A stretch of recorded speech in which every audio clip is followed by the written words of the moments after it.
Hola amigos, ¿cómo estamos? Preparando las Navidades, ¿verdad? Bueno, qué poquitos días nos quedan ya para terminar el año y bueno, va siendo hora de que vayamos haciendo un balance. Bueno, pues aquí en La Ventana Esmeralda, después de algún tiempo, vamos a tener un nuevo programa en el que tenemos un invitado muy interesante, un invitado muy especial que va a hablarnos de un tema muy candente que os va a interesar a todos. Porque claro, ¿a quién no le interesa la problemática de las hipotecas? ¿A quién no le interesa la problemática de los alquileres? ¿A quién no le interesa lo que está pasando, en definitiva y en un sentido amplio, en el mundo financiero? Pues yo creo que a todos, ¿verdad, amigos? Así que bienvenidos, muchas gracias por estar ahí y por acompañarnos un día más. Bueno, lo primero que voy a hacer es presentaros a nuestro invitado especial de hoy. Salva Torres, buenas noches, ¿cómo estás? Hola, ¿qué tal, Antonio? Muy bien, ¿y Muchas tú? gracias por invitarme a las Ventanas Esmeralda, que ya sé que tenéis muchos seguidores. Yo también soy seguidor de la Ventana Esmeralda. Y bueno, pues a ver si podemos poner un poco de luz, como esa que tengo ahí atrás, para que la gente entienda algunas cosas de lo que yo sé, porque evidentemente nadie es especialista, porque el mundo se ha vuelto tan complicado que siempre hay cosas que no sabes. Bueno, yo creo que estuviste ya en una ocasión aquí en la Sí, Ventana Esmeralda hace algunos años. sí. Y bueno, aquel fue un programa que dio mucho que hablar, muy interesante. Y bueno, yo te he invitado porque tú eres un gran activista, eres una persona que está al día, que está a pie de calle peleando contra los abusos bancarios, contra los abusos institucionales, contra los abusos del sistema en definitiva. Y lo estás haciendo no solo, porque tú actualmente eres secretario y también has sido fundador de una asociación cuyo nombre es Asociación, Salvador. Asociación por el Alquiler Público y Asequible. Bueno, con eso repítenoslo para que, por si hay alguno que tiene la tentación de irse, para que no se vaya. Bueno, Repítenos el nombre de la asociación. nuestra asociación empezó en el 2005 y cuando nos legalizamos con el nombre Asociación por el Alquiler Público y Asequible. Y pasa que todo el mundo nos conoce por 500 por 20 y en todo caso, luego, a lo largo del rato, ya explicaré qué significa eso de 500 por 20.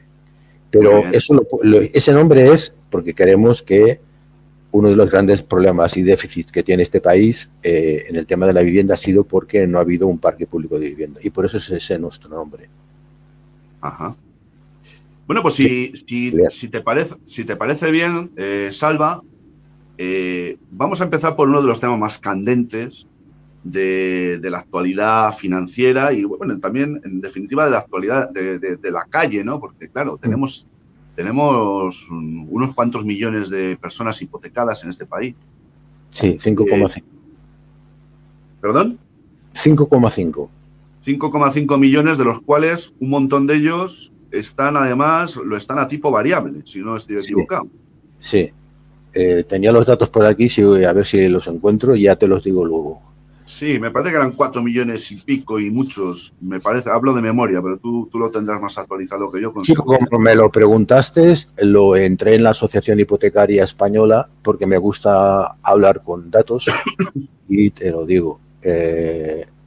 Bueno, ya lo encontraré. Continuamos hablando, que te lo Bueno, digo. no te preocupes. Bueno, mucha gente afectada por el tema de las hipotecas.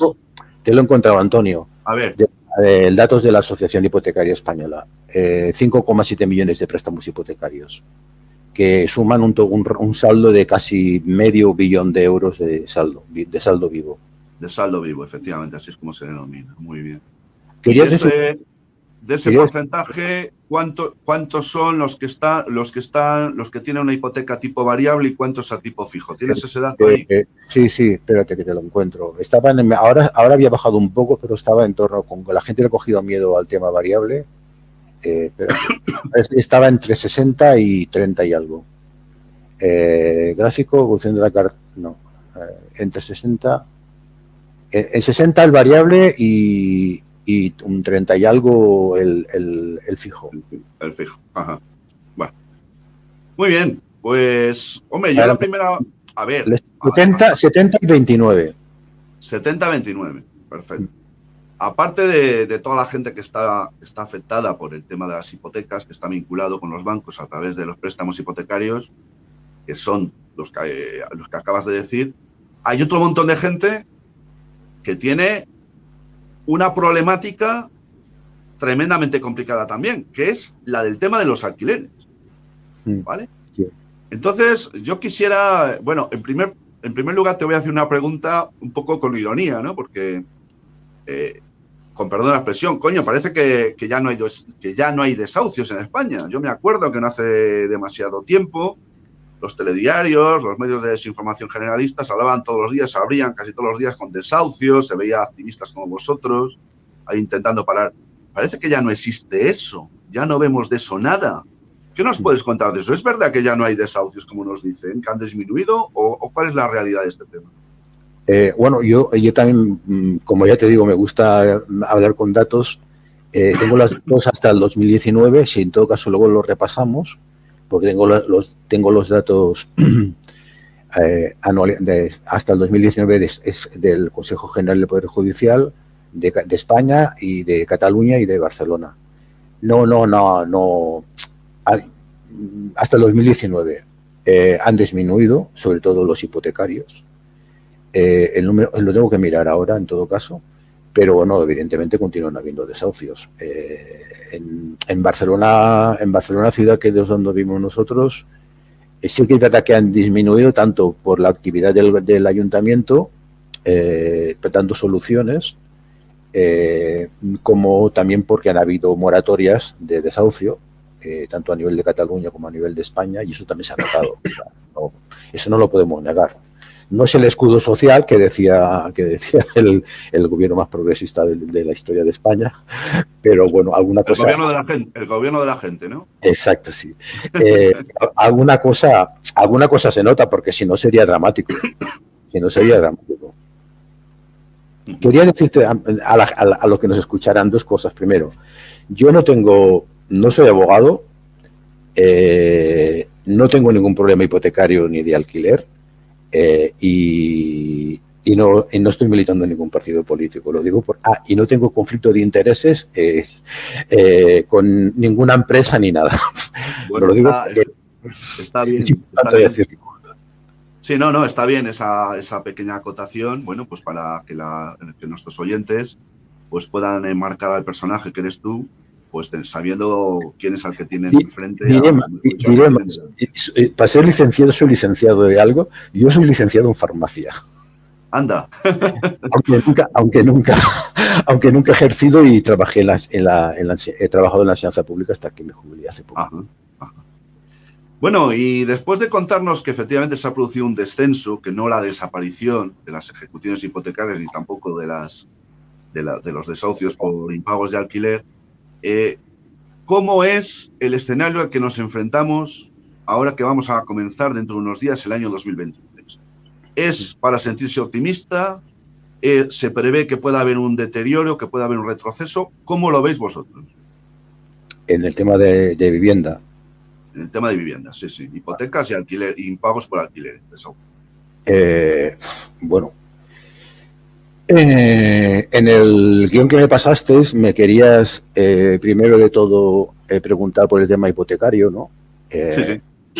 Y porque decías que se había incrementado desde el 2007 de manera exponencial la persecución del recobro de deudas revendidas a las entidades financieras españolas, a los fondos oportunistas afincados en paraísos fiscales. Efectivamente. Llamados fondos buitres, para que pues, alguno no lo ha entendido. Sí, fondos buitres, sí. Vamos a ver, yo creo que con el aumento del Euribor esto va a ser una picadora de carne en el tema hipotecario, ¿vale? Porque como hay 3 millones y pico o 4, no sé, de hipotecas a tipo variable, las de tipo fijo, es otra pregunta que me hacías también en el guión ese que me preguntaste. Las de tipo fijo pagan mucho más de tipo de interés. Efectivamente. Y por lo tanto, de alguna manera u otra, lo que han pagado las de tipo fijo antes de más, y ahora igual lo pagan de menos, las de tipo variable antes han pagado menos y ahora van a pagar mucho más. Pero que va a ser una picadora de carne, seguro. Lo que pasa es que ahora el gobierno ha planteado con los bancos el tema este del Código de las Prácticas, pero no lo he mirado en concreto todavía, pero código de buenas prácticas no es como una patada a la pelota para adelante. A cabo de 5 años continúas teniendo el mismo problema.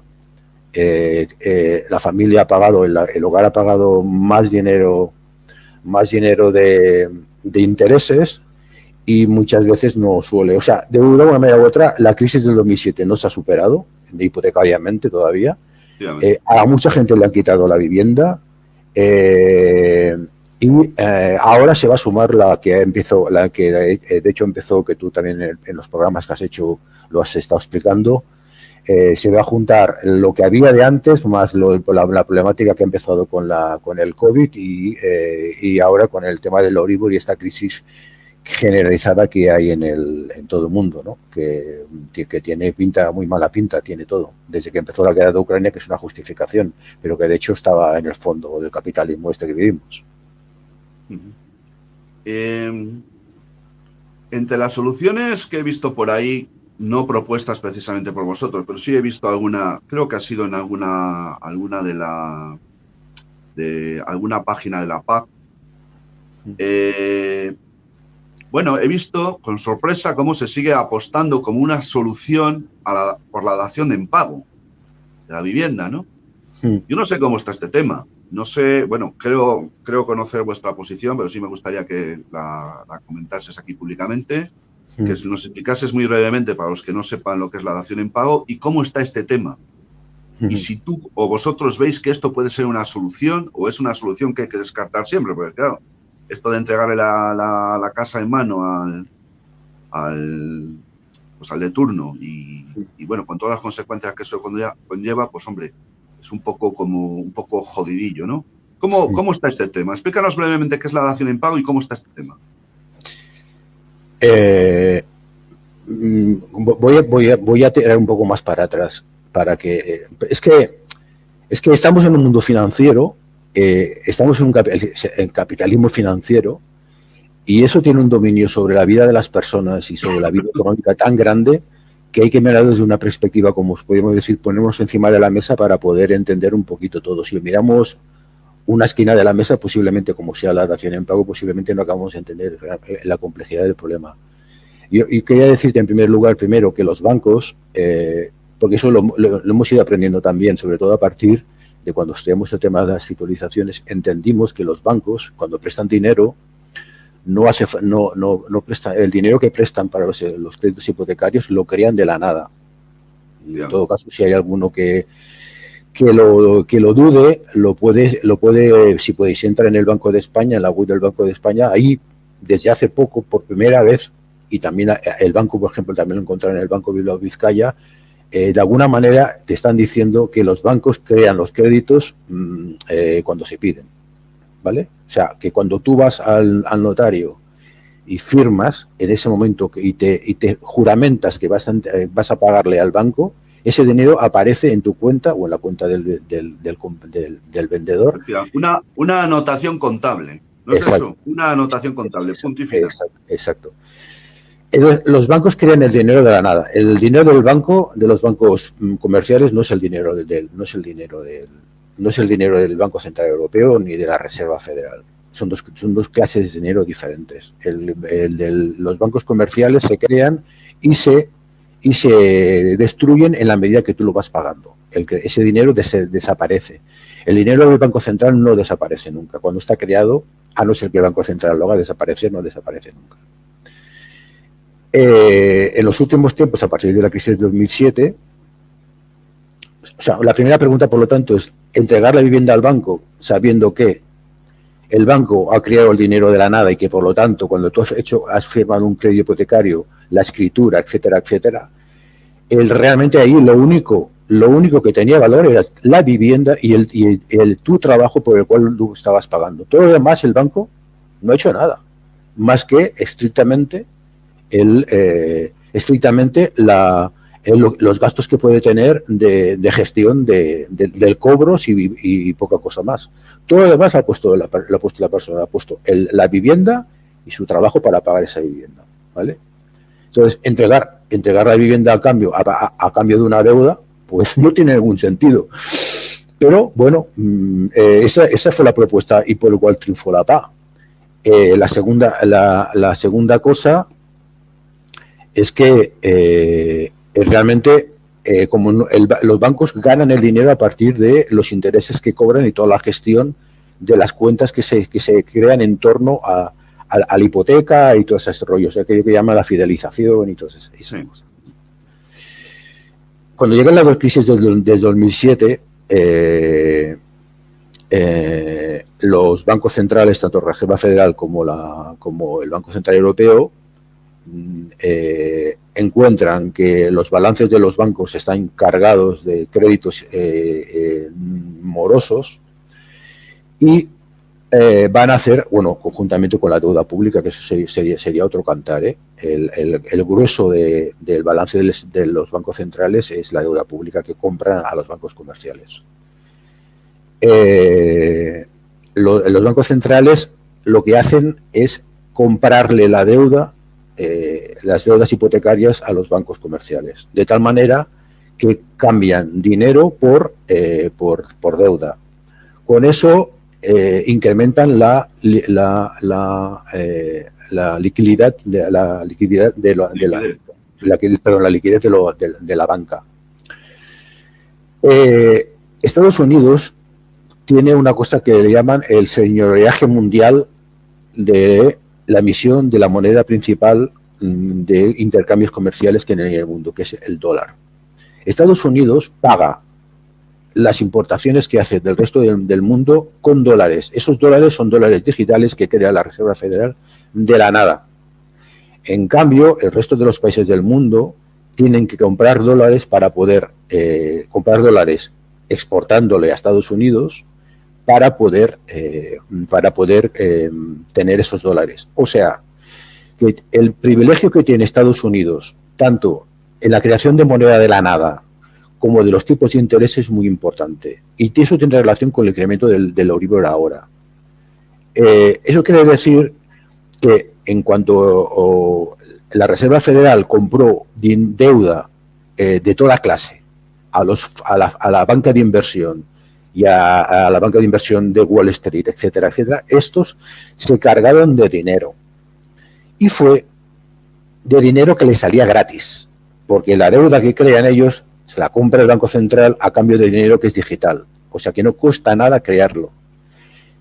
Los grandes fondos de inversión, tanto de inversión, podríamos decir legal, como de oportunista, como dices tú, los fondos buitre.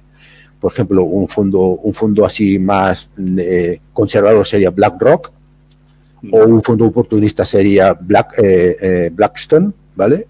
La diferencia que hay entre uno y otro es que BlackRock, por ejemplo, la inversión es que tiene, es el principal accionista del Santander, del BBVA, principal accionista de Prisa, de los medios de comunicación. Blackstone es un fondo oportunista que compra deuda morosa. Tantos unos como los otros vinieron aquí a comprar toda la deuda que se generó en la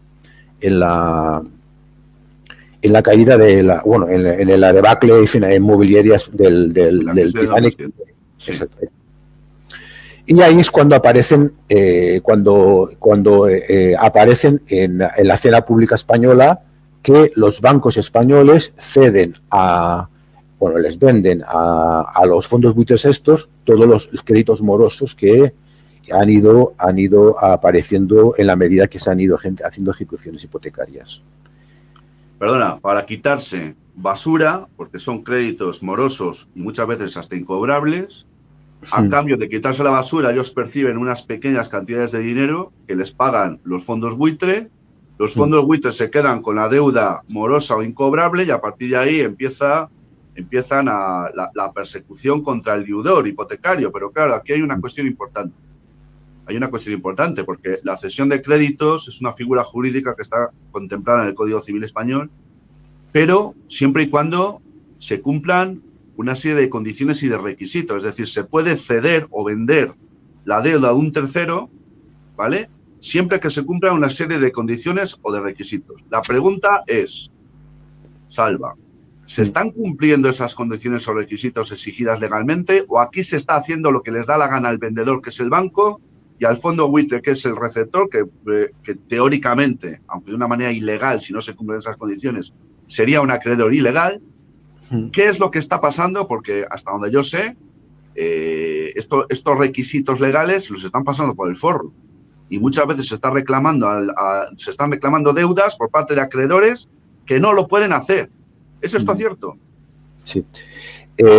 Bueno, antes, todo lo que voy a explicar, todo lo que estoy explicando, nuestra entidad lo tiene puesto en 2 páginas web, que en todo caso, si lo quieres poner luego cuando sí, por supuesto, pásamelo y lo pongo. Sí. La página web nuestra se llama proespeculació.org y la otra es un subdominio que es 500x20.proespeculació.org. Todo lo que digo aquí está puesto ahí. Y lo digo porque repítenoslo, por favor, más despacio. Aunque lo vas a repetir después al final y lo voy a poner abajo, pero por si alguno la página web inicial nuestra, que la primera entrada es del 2006, se llama PROU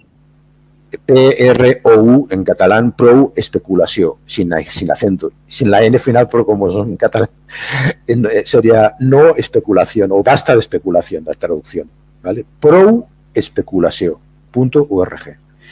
Y luego tenemos el subdominio, que es el 500x20, 500 números por la X por 20.proespeculació.org, que esta es la web oficial de la entidad, y la otra es una web más generalista que metemos cosas de todas clases, principalmente de vivienda, pero algunas también relacionadas con la especulación de la vida, ¿vale? De las personas.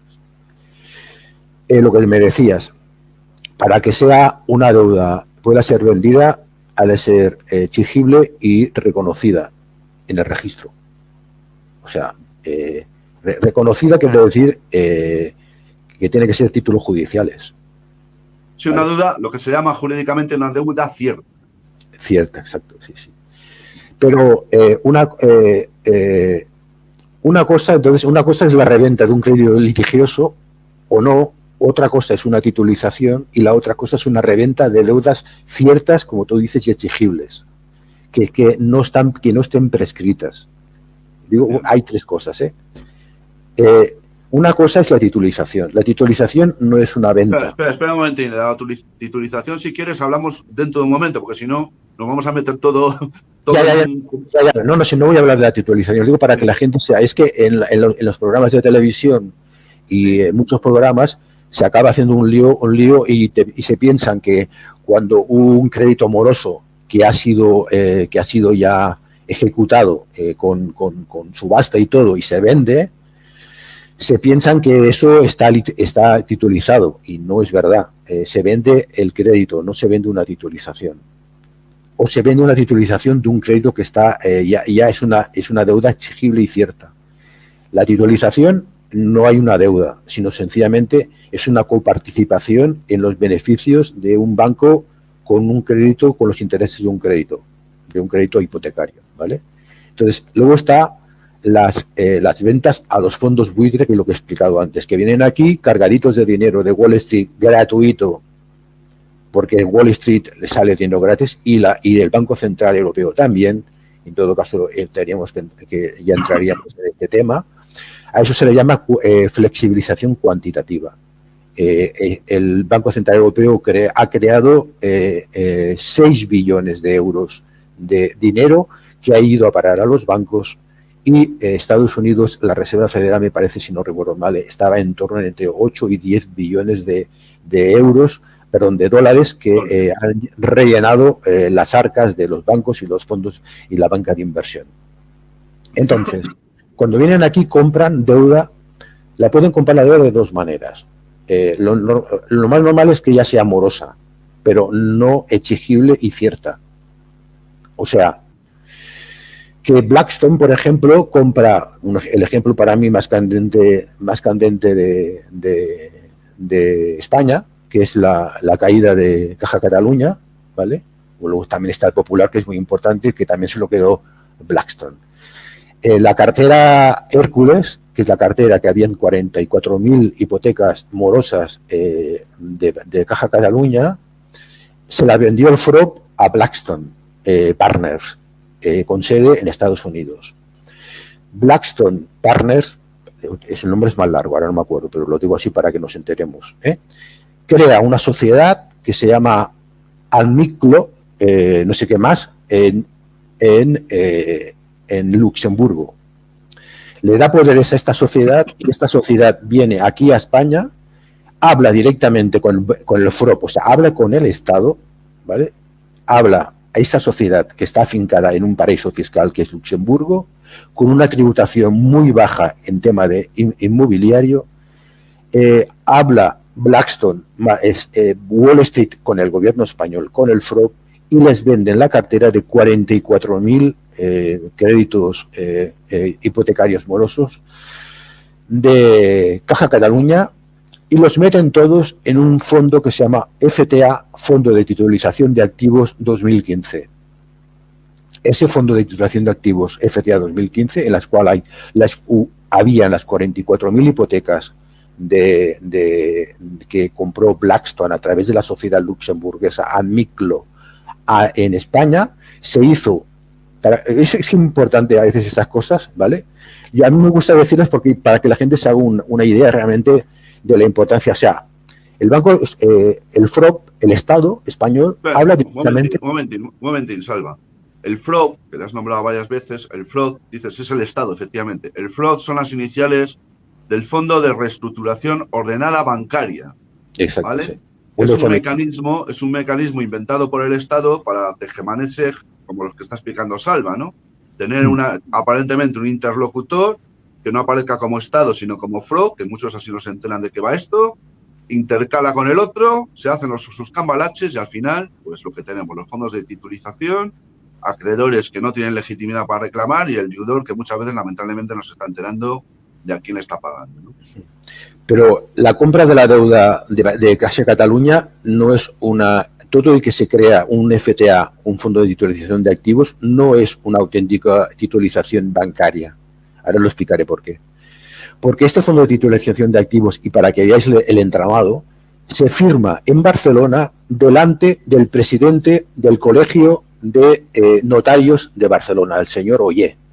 O sea, no lo firma delante de cualquier notario de una calle de Barcelona o no de un pueblucho, no. Se hace delante del presidente, para que veáis las características absolutamente de todos. O sea, una de las operaciones más importantes, tal, ¿vale? Bien.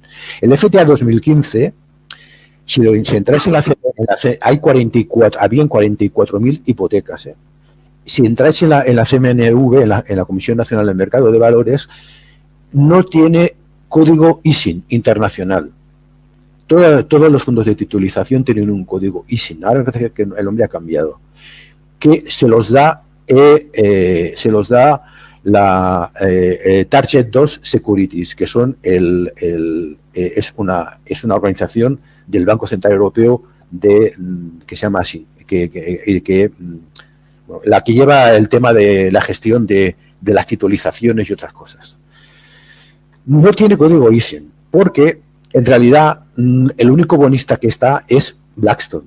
No existen, no se venden bonos ni nada. Sencillamente lo que se hace es meterlo todo en un solo paquete y lo compra. Y no tiene código ISIN porque no va a ser revendida en ningún lado. Y si lo queda todo Blackstone, etcétera, etcétera. Lo compran por 4.500 millones de euros, si no recuerdo mal. Las cifras me pueden bailar, si los podéis tener en la página web, lo podéis encontrar en la prensa.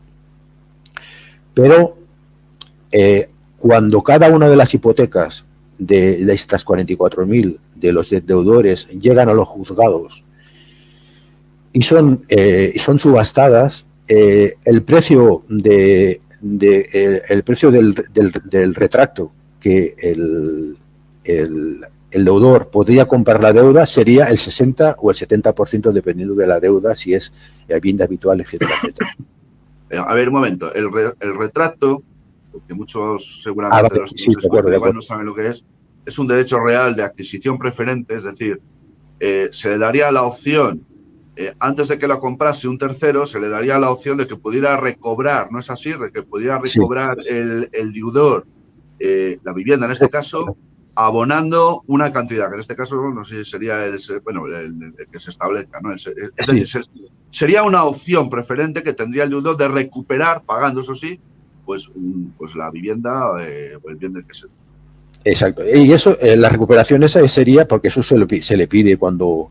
Eso se pide en la subasta. Y es por 60 o el 70% y a veces por menos del valor de... Eso depende de la deuda que quedaba. Eso se hace en el juzgado, es automático, el tema de las subastas.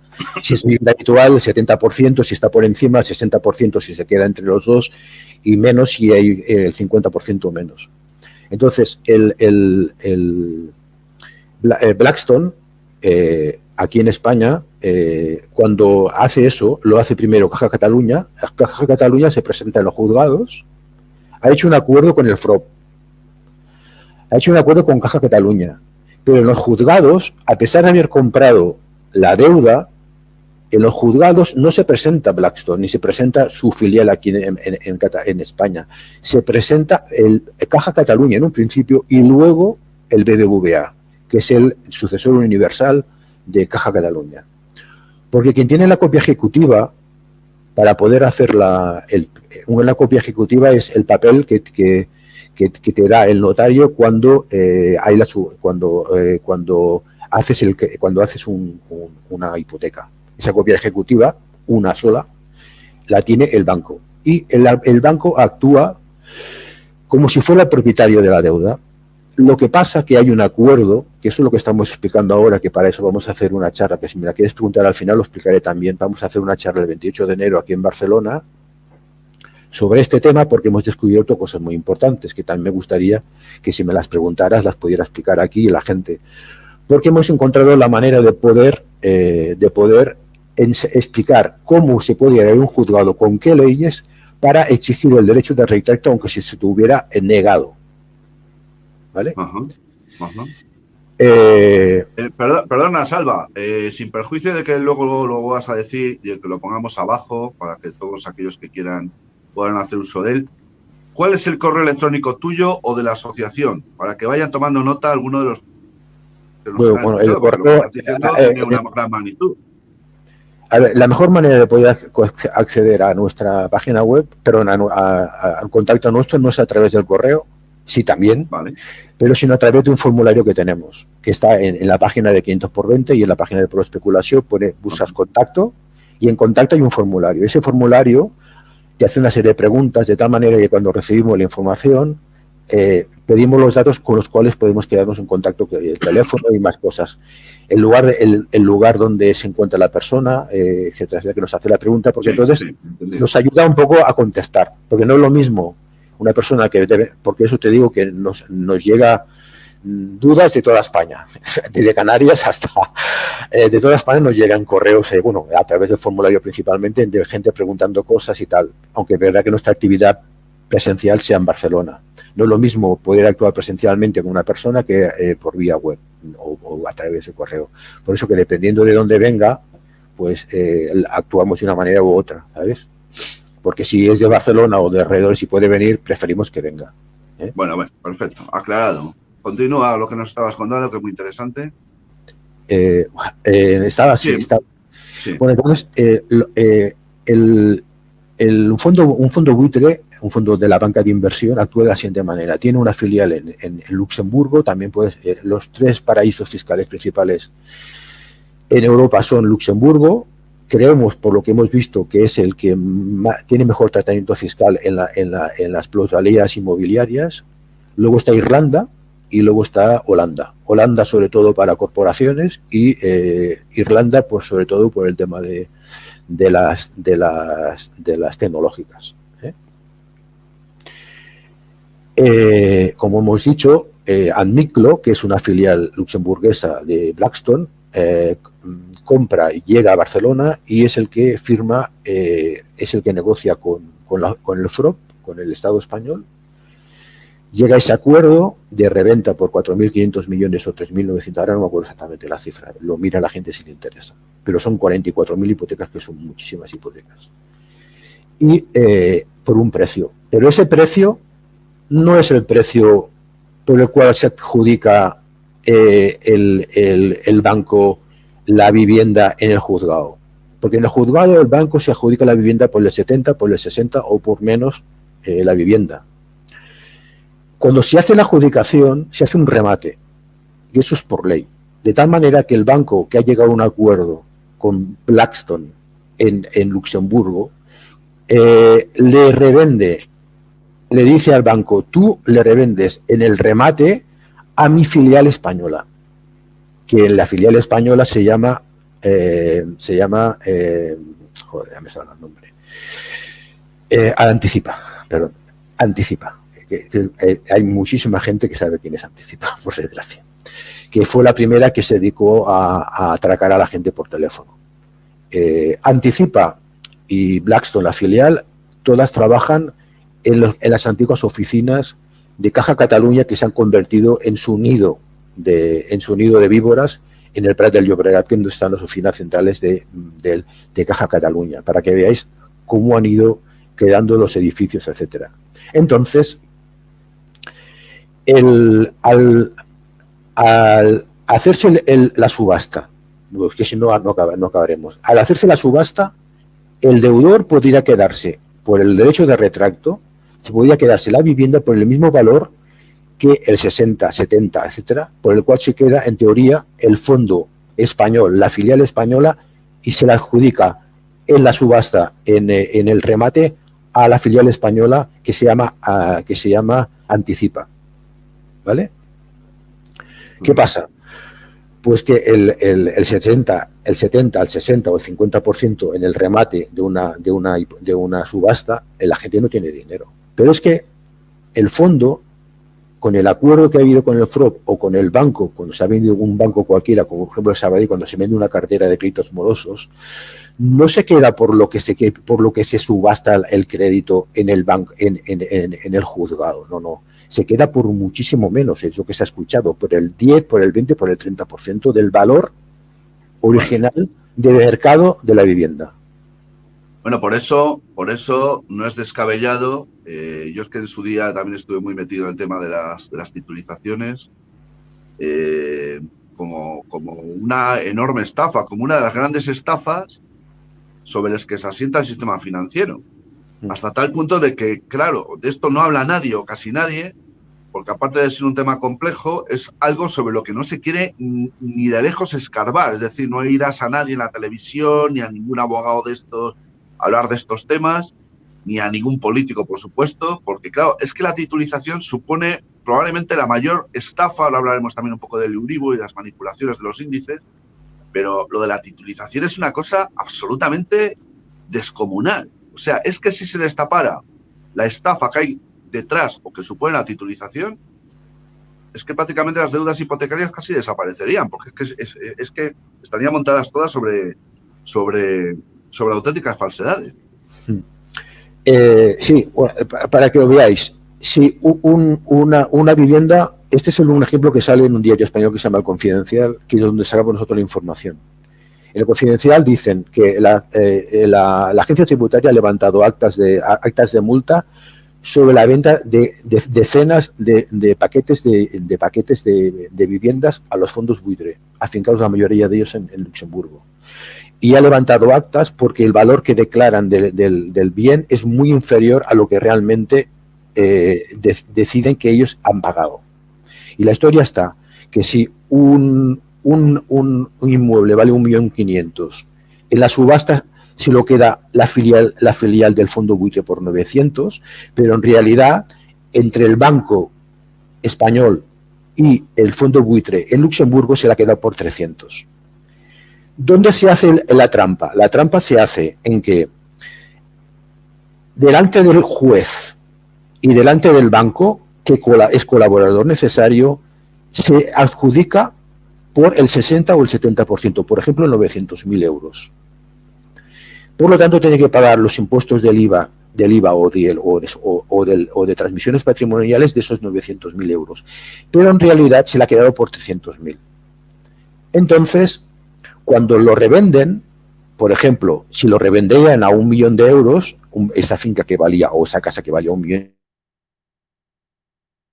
se lo han quedado por 900, solamente tendrán que pagar plusvalías inmobiliarias por 100.000, independientemente que hayan pagado los impuestos indirectos. Bueno.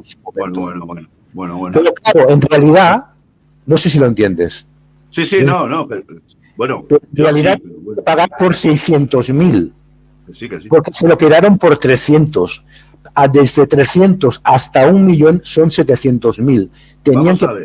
Vamos a ver. El Estado, a través del FROB, los fondos buitres estos, los jueces, es decir, el aparato judicial, el aparato tributario, aquí están metidos todos en esta historia. Sí, exacto. Unos por actividad, otros por pasividad, otros por cooperación, otros por complicidad, otros por lo que...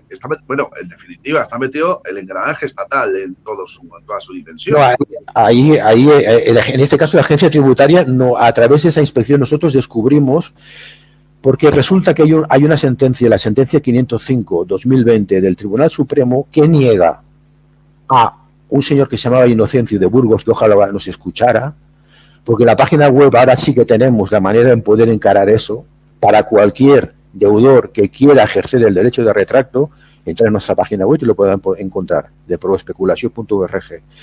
Ahora sí que sabemos lo que pasa, y es que el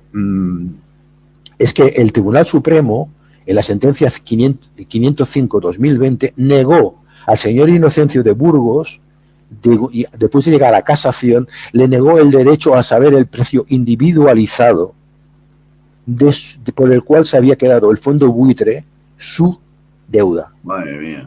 Porque el Tribunal Supremo es colaborador necesario de este engaño.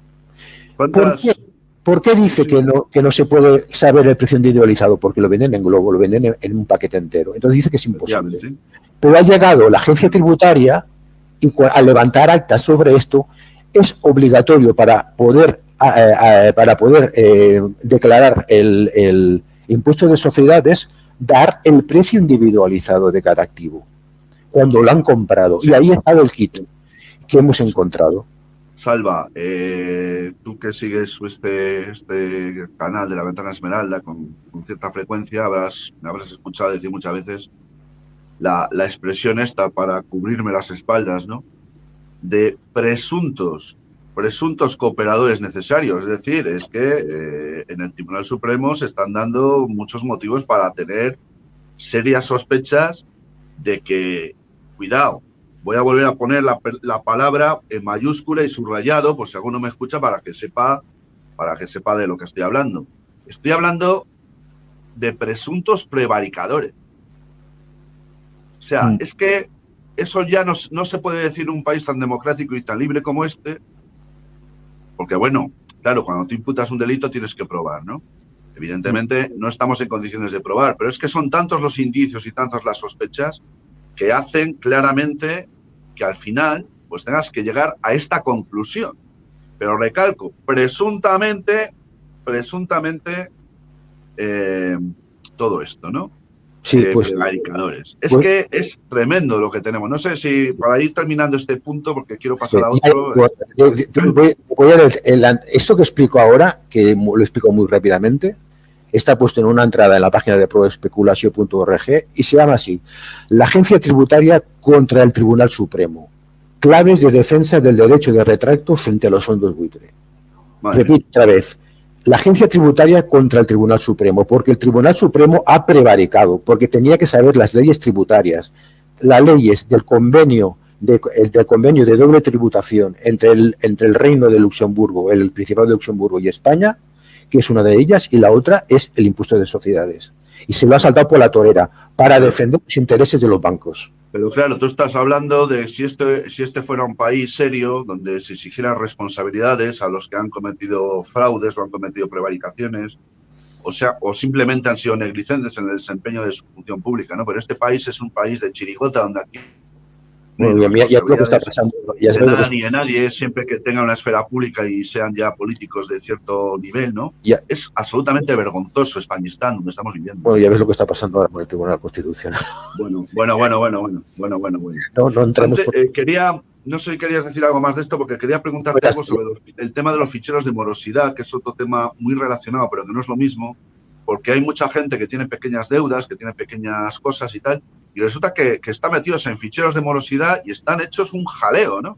Yo he hecho varios vídeos sobre este tema, es un tema muy interesante, el tema de los ficheros de morosidad, porque claro, es que, ya, bueno, es que resulta que voy a echar gasolina con la tarjeta y me dice que no me cogen, porque no, que estoy en un fichero y no me pueden coger, por ejemplo, ¿no? Poner ese ejemplo. Bueno, yo lo que quisiera, este tema es un tema muy complejo, no es que sea complejo, sino largo un poco de explicar. Para que una deuda se pueda incluir en un fichero de morosidad tiene que ser cierta, tiene que ser exigible y tiene que estar vencida, ¿no? Es un poco lo que decías tú antes. Pero yo quisiera sobre todo ahora centrarme en un punto muy importante.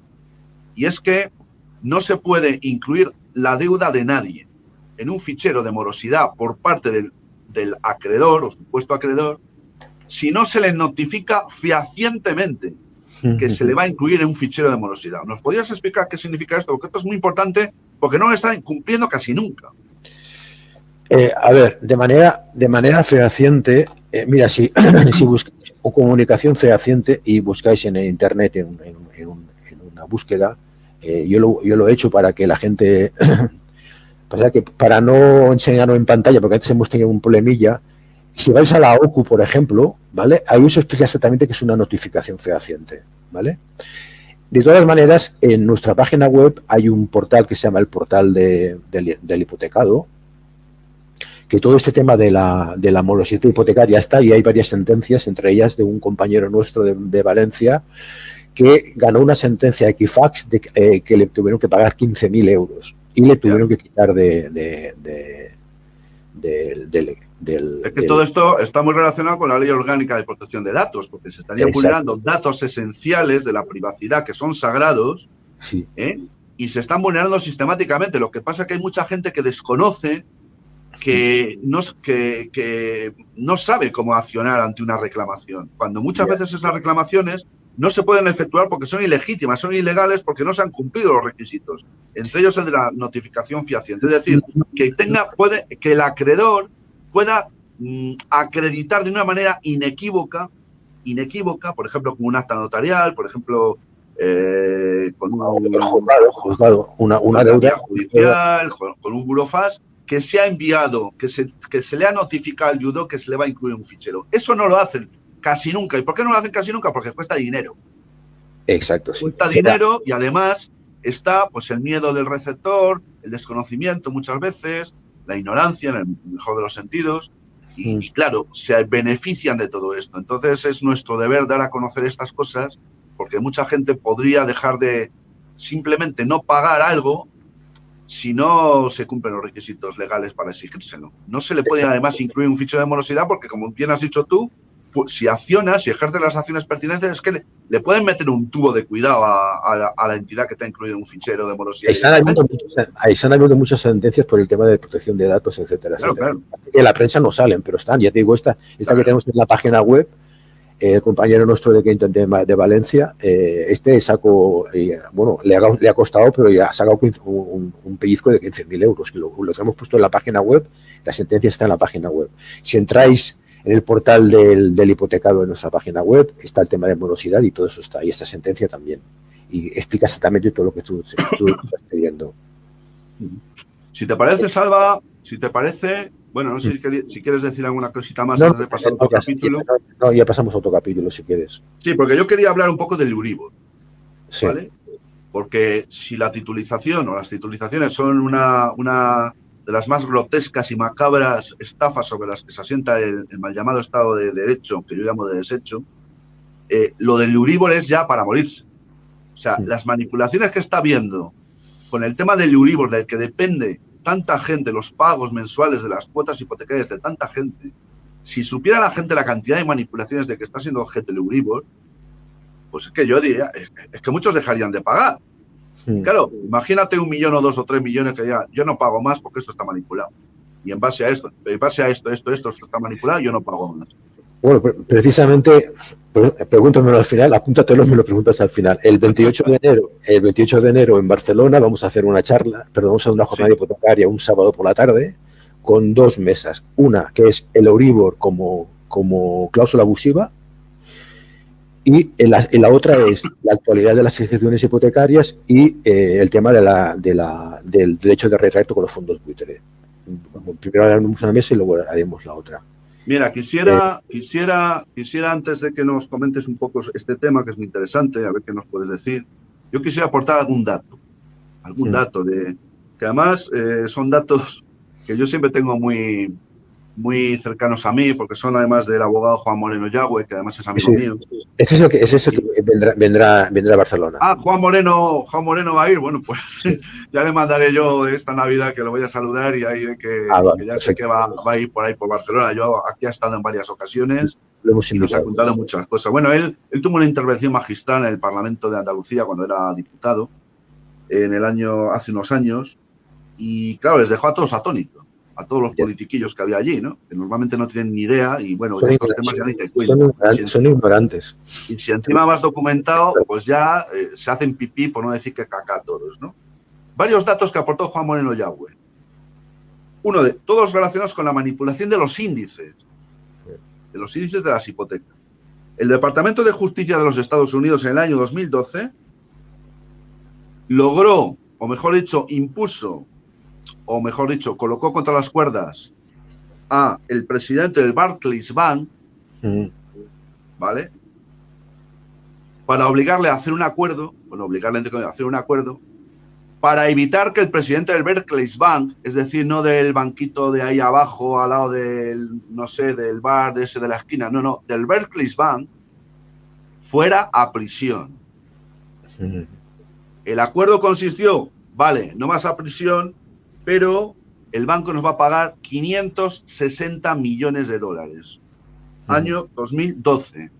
Esto lo puede verificar el que quiera. No os preocupéis, que hay más. Ahora nos vamos a ir a Londres, vamos a pasar el Atlántico, ¿verdad? El controlador de bolsa de Londres, en el año 2013, hizo exactamente lo mismo con el mismo banco, obligándole a llegar a un acuerdo con ellos para evitar que el presidente fuera a prisión a cambio de 80 millones de libras esterlinas. Bien, pero vamos a avanzar un poco más. Vamos a ir ya a diciembre del año 2014. Bien, pues en diciembre de 2014, la Comisión de la Competencia Europea, gracias a que hubo una acción por parte de varios parlamentarios, entre ellos creo que estaba Juan Moreno Yagüe, pero no estoy ahora muy seguro, creo que sí, pues se fueron a la Comisión de la Competencia de la Unión Europea y provocaron que esta comisión a 8 bancos de los más importantes de Europa, entre ellos alguno español, les impusiera por haber reconocido esos 8 bancos, repito, haber manipulado el Euribor y los demás índices vinculados con las hipotecas. Vale, el acuerdo consistió, vale, tú me reconoces esto, pero a cambio me vas a pagar 5.000 millones de euros. Diciembre del año 2014.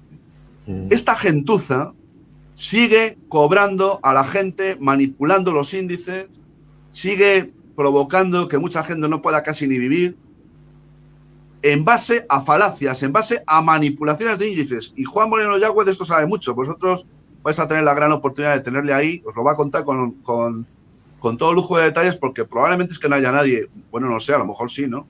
Probablemente sea el hombre que más y mejor controle y sepa de todo eso. Entonces, fijaros lo que los datos os acabo de dar, que son algunos, supongo que habrá más por ahí, ¿vale? Y claro, yo te oía hoy el otro día decir que el Euribor estaba siendo objeto de unas manipulaciones salvajes. Bueno, cuéntanos brevemente, bueno, sí, no sé si conocías estos datos que acabo de aportar y qué nos puedes contar sobre la manipulación del Euribor.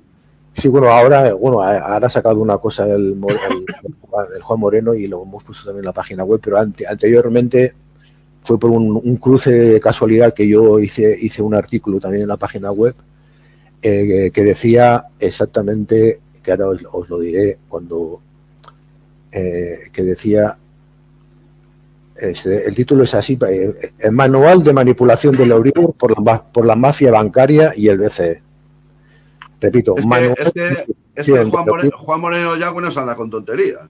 O sea, llama a cada uno por su nombre, ¿eh? Ese es el que escribí yo y eso lo interpreté de una manera un poco diferente de lo que hizo Juan Moreno, que por eso nos intercambiamos y al final por eso hemos quedado que venga él aquí a Barcelona.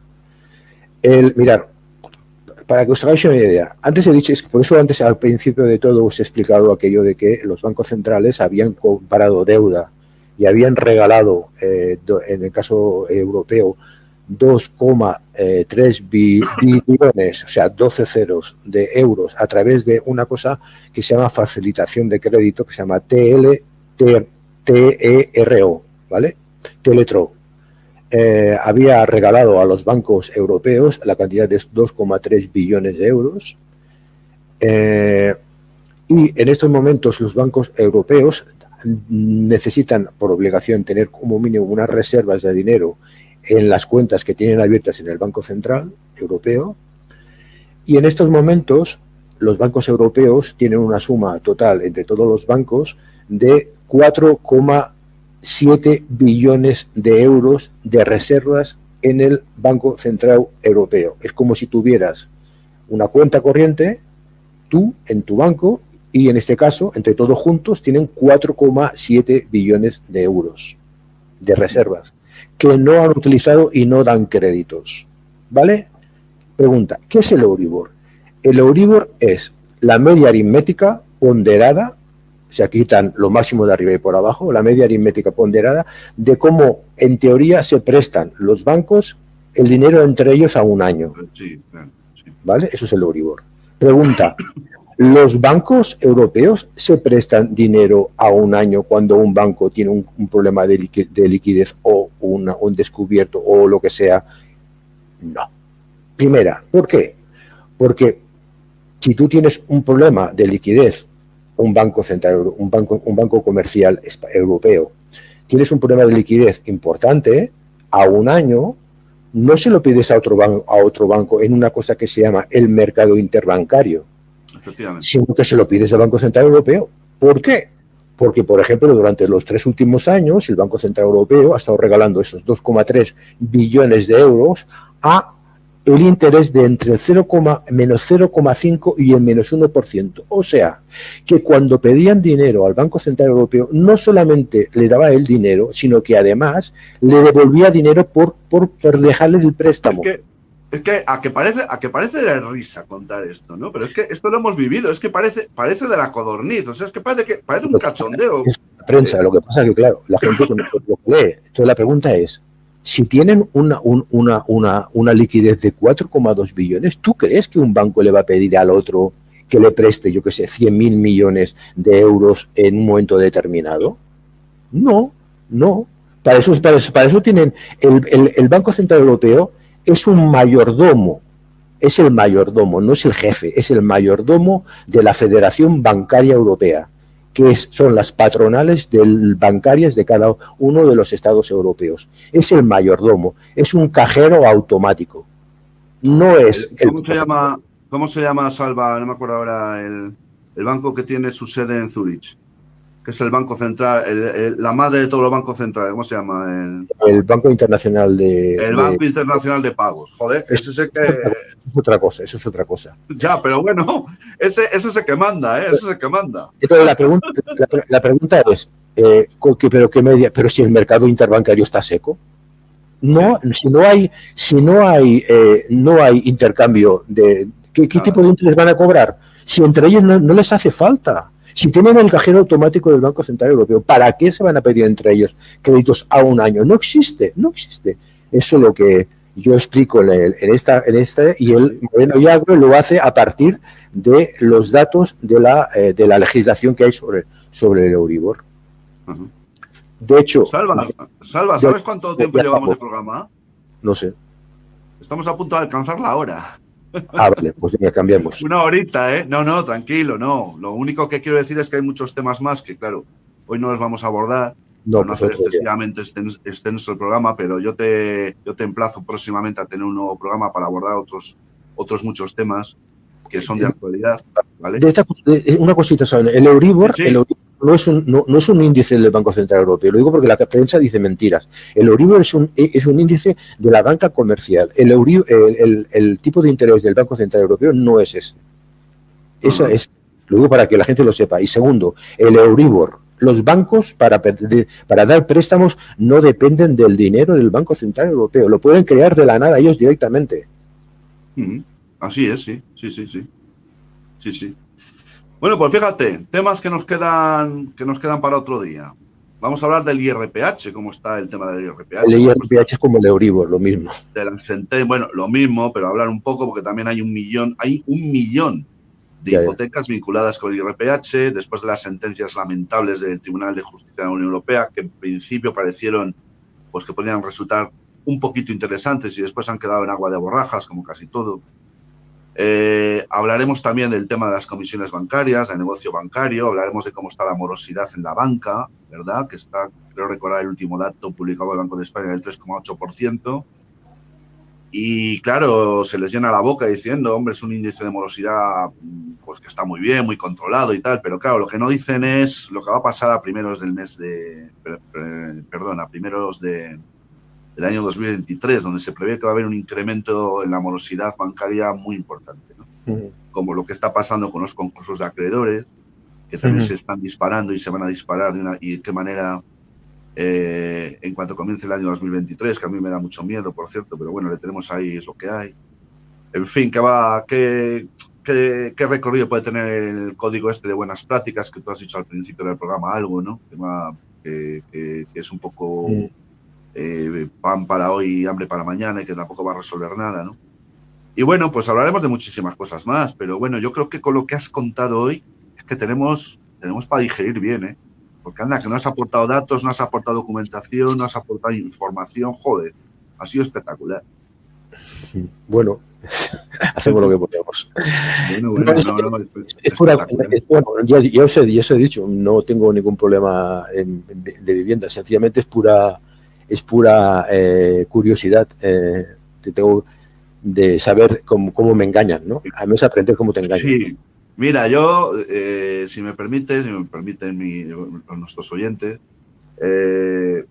a mí me pasa un poco lo mismo, ¿no? Yo sobre todo cuando comencé con esta plataforma, La Ventana Esmeralda, yo sobre todo lo enfoqué casi con exclusividad al tema bancario, al tema de las hipotecas, al tema de los desahucios, que por aquel entonces pues estaba muy en boga, ¿vale? Y hubo gente que me preguntó, dice, pero vamos a ver, Antonio, lógicamente tú sabiendo tanto de esto y estando tan comprometido y tan involucrado, tú serás un afectado por las hipotecas. Tendrás problemas, a lo mejor, o tendrás una hipoteca y la estarás pagando con dificultad. Y dice, la respuesta fue, no he tenido nunca hipotecas ni la tengo. Y espero no tenerlas jamás. Yo tampoco. O sea, es que no tengo ningún compromiso con ningún banco, no debo ni un solo céntimo de euro a ningún banco, entre otros motivos porque no tienen dinero mío, más que lo mínimo para pagar los puñeteros recibos y porque no tengo otra opción. Y claro, había gente que no se lo podía creer. Digo, pues sí, hay gente que hacemos cosas altruísticamente, que tenemos conocimientos y los ponemos al servicio de la gente pues, que no tiene ese conocimiento, ¿no? Y bueno, pues después, pues ya sabes que el destino y, bueno, ¿Qué pasa? ¿Sabes qué pasa? Uno le devuelve las cosas que da incondicionalmente, se las termina devolviendo, ¿no? Pero bueno, ese es otro tema. La gente cuando nos escucha, igual cuando te escucha tu programa seguramente ya es gente que le interesa, pero muchas veces cuando le dices cosas determinadas, yo he explicado el otro día, el jueves pasado presentamos un libro de otro compañero nuestro de 500 por 20 que se llama Las entrañas de la bestia, la fábrica de dinero en el capitalismo desquiciado, que es un libro que tiene un montón de páginas, enorme, que ha hecho un trabajo increíble, que está publicado ahora, que se puede comprar. Y cuando a la gente viene vital le explicas el tema del dinero, que el dinero se crea de la nada, no se lo acaban de creer. Y muchas veces cuando explicamos esto ahora mismo que he explicado de los fondos buitre y que el Tribunal Supremo está prevaricando, etcétera, a favor de los bancos y tal, no se lo acaban de creer. Que fue la realidad. No, ni se terminan de creer que de cada 100 euros que ingresan en una cuenta, un día que van al banco y abren una cuenta y ponen 100 euros, pues que de esos 100 euros solamente el banco va a guardar uno. Sí, como si el resto hace con ellos negocio y tú no te enteras, tú crees que tienen tu dinerito ahí y ya está, ¿no? Bueno, es verdad que cuando vas a por él le tienes, pero claro, tienes porque no hay no hay un fenómeno de estos de que vayan todos a la vez o una buena parte de la gente a por él, porque entonces tendríamos un corralito como en Argentina, ¿no? Sí, eso ya lo has explicado en algún programa tú. Sí, así es.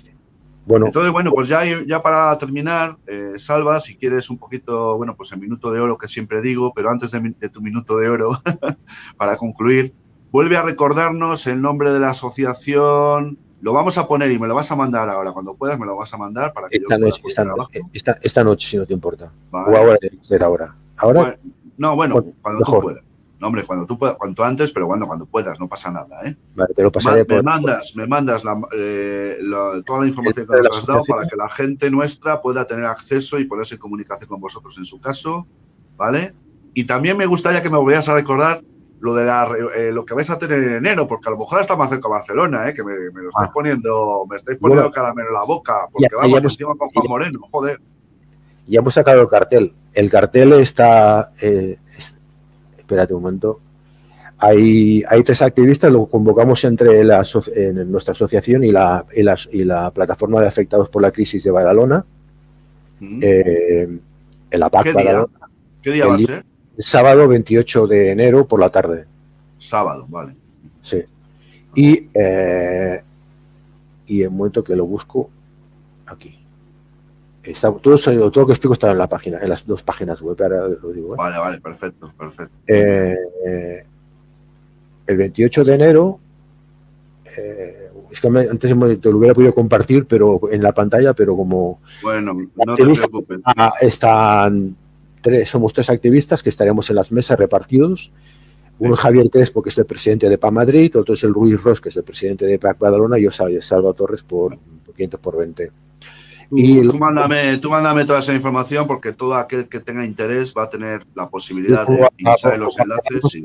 Como abogados está puesto por orden alfabético, está Celia Cánovas, que había sido senadora de Podemos a tiempo atrás, José Ángel Gallegos, Andrés Jordana y Juan Moreno Yagüe. José Ángel Gallegos le conozco personalmente, también. Pues Andrés Jordana y Juan Moreno Yagüe. Estaremos repartidos. Tenéis una buena... Hombre, será toda una tarde, porque todos estos tienen mucho que decir. Habrá que dedicar horas a esto. 1 hora y media cada mesa redonda y luego un pequeño pisco labis para intercambiar información entre todos. Sí. Pues muy bien, Salva. Pues nada, venga, tu minuto de oro ahora ya para concluir y te emplazamos. Ya vemos después a ver qué día podías volver para seguir contándonos. ¿Y el minuto de oro qué tengo que decir? Pues el minuto de oro, un mensaje final para toda la gente que nos está escuchando. Un poco un resumen muy resumido de todo lo que nos has dicho y a poder ser que quede algo de esperanza para poder lidiar contra toda esta gente. La mejor esperanza, a ver, yo creo que en esta jornada vamos a plantear 2 temas. El tema de el Euribor para una batalla contra el Euribor y una batalla con el tema de las ventas de los bancos, que es brutal, de los bancos a los fondos buitre extranjeros, en los cuales colaboran necesariamente porque hacen desfalcos al fisco español. Eso se tienen que plantear miles de demandas judiciales en toda España de todos los afectados. Solo así vamos a poder sacar algo adelante, porque independientemente que tengamos la razón, vamos a chocar contra un hueso duro que son los tribunales y especialmente el Tribunal Supremo, que ellos están con su cabeza en otro lado. Su cabeza está centrada todavía en la banca antigua, aquella que prestaba los préstamos de los ahorradores que estaban en el banco. Esa banca ya no existe. Hoy se crea el dinero de la nada y no se puede meter en la cabeza. Yo no sé si tienen la cabeza o tienen la mano, más bien, ¿no? Pues está en otro sitio, no sé, yo ya no sé qué pensar, de verdad te lo digo. O sea, como no se puede demostrar. No, lamentablemente hay que hablar siempre de presunciones y de presuntos, pero es que, joder, cosas tan descaradas. Yo he hablado con Juan Moreno Yagüe sobre este tema de las presunciones de la presunta prevaricación de muchas veces del Tribunal Supremo y él me dice que es descarado y que además no hay ninguna duda. Digo, ya, macho, pero es que sabes muy bien que eso hay que probarlo y, claro, preséntate una querella criminal contra un magistrado de una sala de lo penal, por ejemplo. La mayor parte se estrellan. Claro. se estrellan. Hay Es cooperativismo. estrellarte contra el Estado y vamos un poco a lo de siempre, ¿no? Si se puede lidiar contra esto y de qué manera. Hay que cambiar el régimen del 78, es que no hay otra solución. Qué bueno, lo del régimen del 78, que yo llamo la transacción política, como le llamaba el señor Antonio García Trevijano. Eso lo dices tú en tu canal, el régimen del 78. Gran transacción y el régimen, efectivamente, las dos. El Estado. Las dos. Pero no hay que perder la esperanza, porque es que si se pierde la esperanza, de algo puedes hacer suicidarte. No, hay que luchar, evidentemente. Hay que luchar con todas las armas de las que dispongamos, armas jurídicas, armas legales, e intentar salir adelante y apoyarnos. Otro día me gustaría que me invitaras para hablar de alquileres, que también sé mucho. Sí, hombre. Y al principio lo hemos tocado, pero es que, claro, es una materia tan densa de la que hay tantas cosas que contar que llamados alquileres. Os puedo asegurar que os quedaréis boquiabiertos también con el tema de los alquileres es importantísimo, es muy actual, pues ese yo creo que es de lo próximo que tenemos que hacer.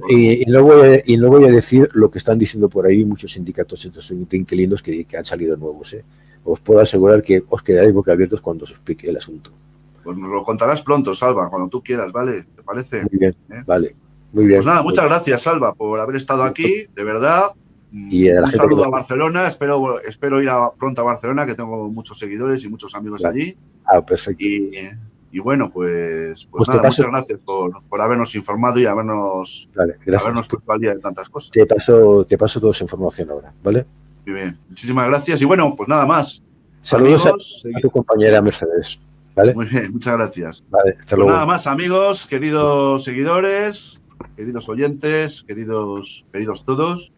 Muchas gracias por haber estado ahí. Creo que el programa ha valido mucho la pena y sobre todo y fundamentalmente la verdad es que pues eso, tenemos que ponernos al día y tenemos, sobre todo, no podemos cruzarnos de brazos. Así que nada, amigos, gracias por la atención que nos habéis prestado y eso sí, si no tengo ya oportunidad, que creo que sí la voy a tener, pero por si acaso, os deseo a todos, de corazón, una muy feliz Navidad. Gracias, hasta pronto, salud y libertad para todos. Gracias, hasta luego.